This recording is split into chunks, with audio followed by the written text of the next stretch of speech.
이번 시간에는 원자에 대해서 배워보도록 할게요. 원자가 원자핵과 전자로 구성되어 있음을 설명할 수 있다. 자, 이번 시간을 배우고 나면 이제 원자에 대해서 아셔야 합니다. 자, 그림 한번 볼게요. 연필심이 뭉툭하네. 뾰족하게 만들어서 가늘게 써보자. 연필심 가루가 많이 생겼네. 연필심 가루를 계속 쪼개면 어떻게 될까요? 자, 자신의 생각을 한번 적어볼까요? 계속 쪼개면 연필심 가루가 계속 작아지는 걸까요? 아니면 어느 순간 사라져 버릴까요? 어디까지 계속 쪼갤 수 있을까요? 비슷한 생각으로 우리가 금도 한번 생각해 볼 수 있습니다. 금을 쪼개면 이렇게 작은 알갱이가 되죠. 얘를 또 쪼개면 금가루가 됩니다. 금가루를 또 잘게 계속 쪼개면 또 어떻게 될까요? 아까 연필심을 계속 쪼갤 때 어떻게 되느냐와 같은 질문이네요. 그쵸? 어떻게 될까요? 사라져 버릴까요? 아니면 더 계속 무한대로 쪼개질까요? 자, 과거에도 이러한 것이 궁금했던 사람들이 있었어요. 자, 그 사람들이 누구냐? 고대 그리스의 데모크리토스라는 사람이었어요. 데모크리토스는 물질을 계속 쪼개면 원자에 도달해요. 라고 했습니다. 자, 근데 아리스토텔레스는 또 어떤 생각을 했냐? 옛날부터 사람들은 물질이 무엇으로 이루어져 있는지 굉장히 궁금해 했다고 했잖아요. 그쵸? 자, 대표적인 사람 중에 한 명인 누가요? 데모크리토스라는 사람이 기원전 5세기경의 사람이에요. 이 사람은 물질은 쪼개어 나가면 더 이상 쪼갤 수 없는 원자에 도달한다라고 주장을 했어요. 자, 한번 써볼까요? 물질을 쪼개어 나가면 더 이상 쪼갤 수 없는 원자에 도달한다. 이렇게 한번 적어주시면 되겠어요. 데모크리토스는 직접 실험을 한 건 아니고요. 피어오르던 연기가 갑자기 공기 중에서 섞여가지고 사라지는 모습을 보고서 꽉 차 있는 것처럼 보이는 공기 중에 빈틈이 있기 때문에 그 연기가 사라진 것이다 라고 생각을 했어요. 추리하고 사색을 통해서 생각을 한 거죠.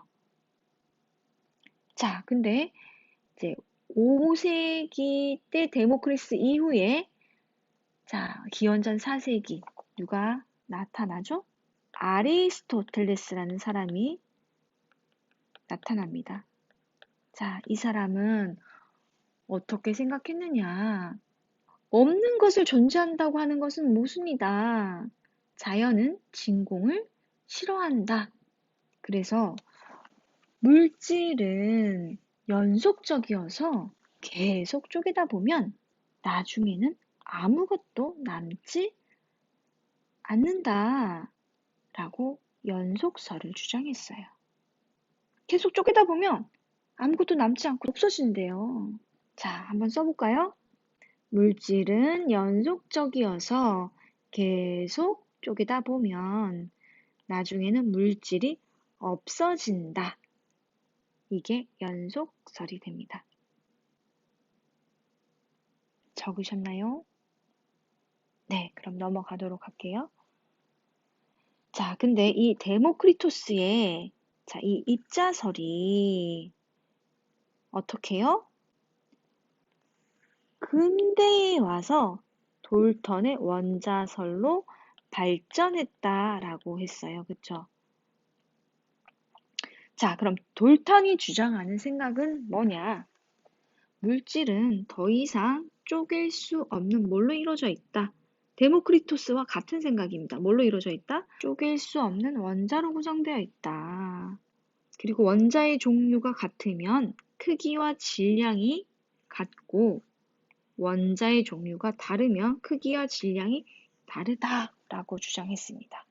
왼쪽 그림처럼 자, 원자의 종류가 같으면 이렇게 수평을 이루고요. 질량이 같아요. 근데 오른쪽 그림처럼 원자의 종류가 다르면 크기와 질량도 달라져서 이렇게 저울이 수평을 이루지 않게 된다라는 거죠.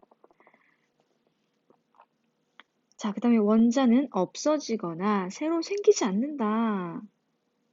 자, 요 첫 번째 그림, 두 번째 그림. 자, 다른 종류의 원자로 변하지도 않더라. 그리고 서로 다른 원자들이 일정한 뭘로 비율로 모여 새로운 물질을 만든다 라고 주장했습니다. 이것이 돌턴의 원자설이 됩니다. 자, 그럼 우리가 여기에서 고대의 물질관을 한번 정리해 볼 필요가 있네요. 그쵸? 고대의 물질관을 한번 정리해 볼까요? 자, 선생님이 표로 한번 만들어 봤습니다. 자, 고대의 물질관. 지난 시간에 배웠던 내용하고 합쳐서 한번 정리를 해볼게요. 만물을 이루는 기본, 성분에 대한 생각의 변화를 봅시다. 고대에는 그리스 철학자 탈레스라는 사람이 만물의 근원은 물이다 라고 주장을 했어요. 기원전 7세기경에, 그쵸? 그 다음에 이제 나온 사람이 누구냐? 그 다음 나온 사람이 데모크리토스예요. 이 데모크리토스는 만물은 더 이상 쪼갤 수 없는 작은 입자인 뭘로 이루어져 있다? 원자로 이루어져 있다라고 주장을 했습니다. 그리고 원자 사이에는 뭐가 있다? 빈 공간이 있다고 주장을 했어요. 자, 물질의 근원은 원자이다. 이렇게 주장을 했네요. 그 다음에 나온 사람이 누구죠? 자, 아리스토텔레스죠? 자, 아리스토텔레스가 기원전 4세기경에 사원소 변환설을 주장했습니다. 물질이 뭘로 이루어져 있다? 물, 불, 흙, 공기로 이루어져 있다. 이 물, 불, 흙, 공기의 네 가지 원소들은 서로 어떻게 바뀔 수 있다. 그래서 이 사원소 변환설을 근거로 중세에 연금술이 탄생했다고 했어요. 그쵸? 그래서 값싼 금속이 뭘로?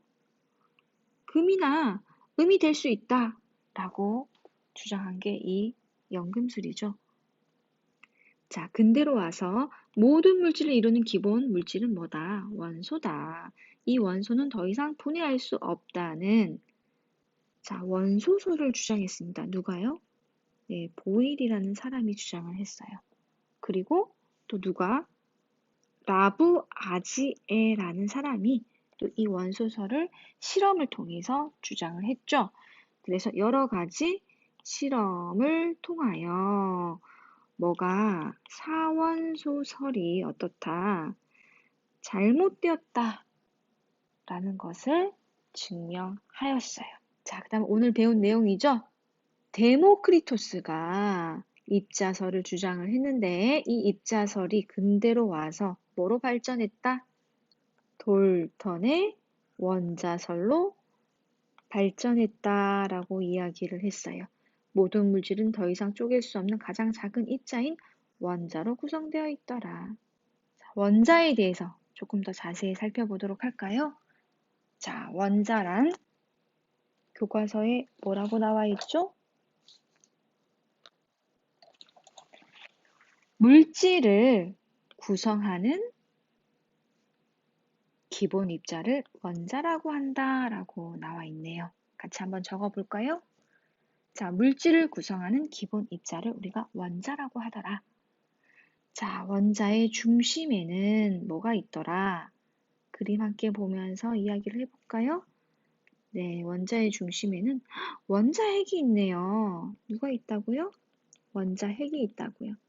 그리고 이 원자핵 주위에 돌고 있는 뭐가 있어요? 전자가 있어요. 전자. 근데 이때 원자핵은 어떤 전하를 띠죠? 네, 플러스 전하를 띠고 있습니다. 전자의 경우에는 마이너스 전하를 띠고 있어요. 그리고 이 원자핵과 전자 사이에는 빈 공간이더라. 자, 원자핵과 전자 사이에는 빈 공간이다. 그래서 우리가 비유해 볼 수 있습니다. 뭐에 비유할 수 있느냐? 축구장에 비유를 한다면 이 원자핵은요, 축구장의 한가운데 있는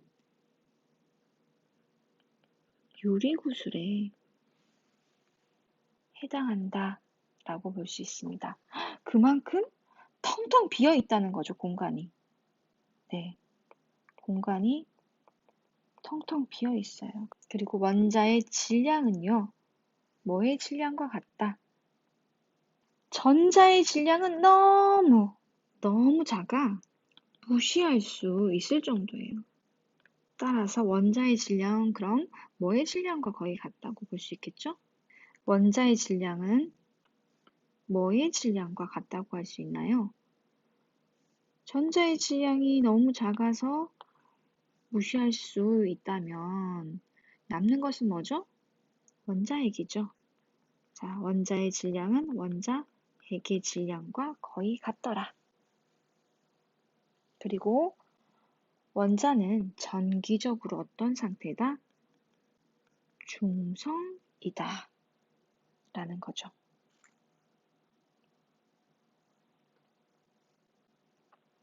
그래서 예를 들면 수소의 경우 자, 원자핵의 전하량이 플러스 1이에요. 자, 전자가 한 개 있어요. 전자가 한 개 있다는 것은 마이너스 1을 뜻하는 거죠. 전자는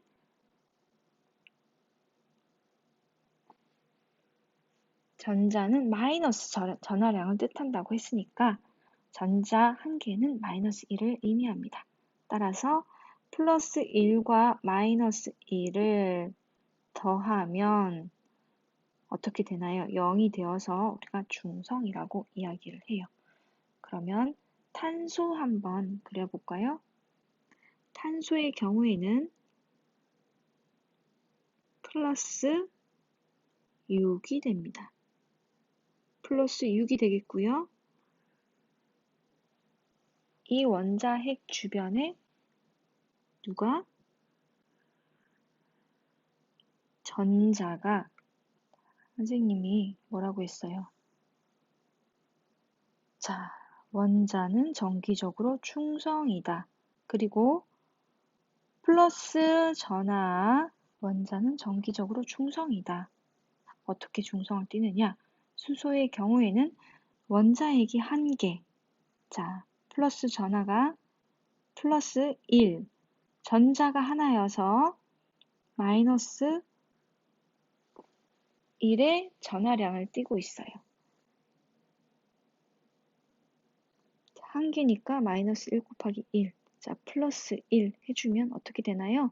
원자핵과 전자의 전하량을 더해주면 자, 0이 되죠. 그래서 우리가 이 0이 될 때를 중성이라고 합니다.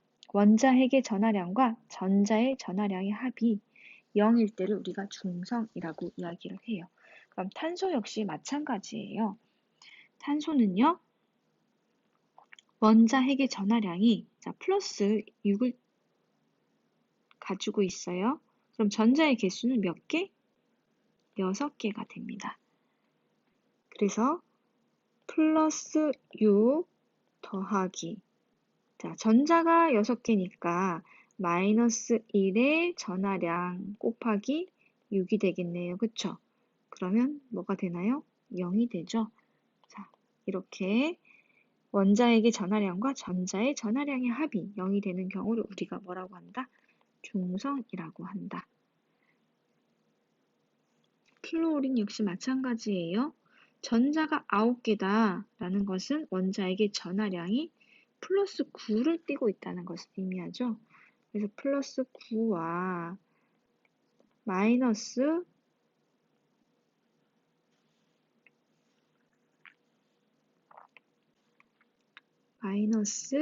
전하량이 몇 개다? 9개다. 그래서 계산하면 0이 되죠. 그래서 중성을 띠고 있더라. 자, 모든 원자들은 뭐를 띠고 있다고요? 네, 중성을 띠고 있습니다. 어떻게? 원자핵의 전하량과 전자의 전하량의 합이 같아서.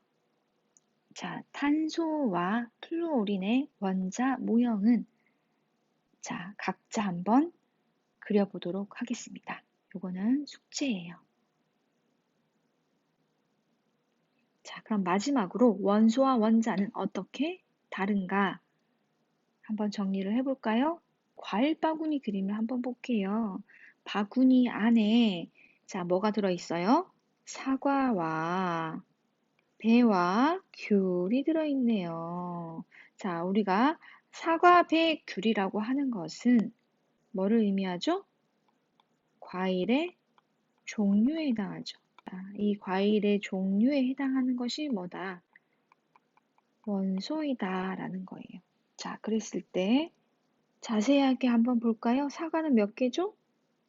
사과 2개, 배 3개, 귤 2개네요.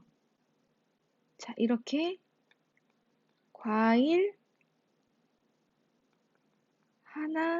하나는 뭐에 해당한다? 원자에 해당한다 라고 말할 수 있습니다. 자, 한마디로 정리를 해볼까요? 자, 원소는 물질을 구성하는 성분의 종류를 뜻하는 거고요. 원자는요, 물질을 구성하는 각각의 입자를 의미한다. 이렇게 교과서 보고 한 문장으로 정리를 해줄게요.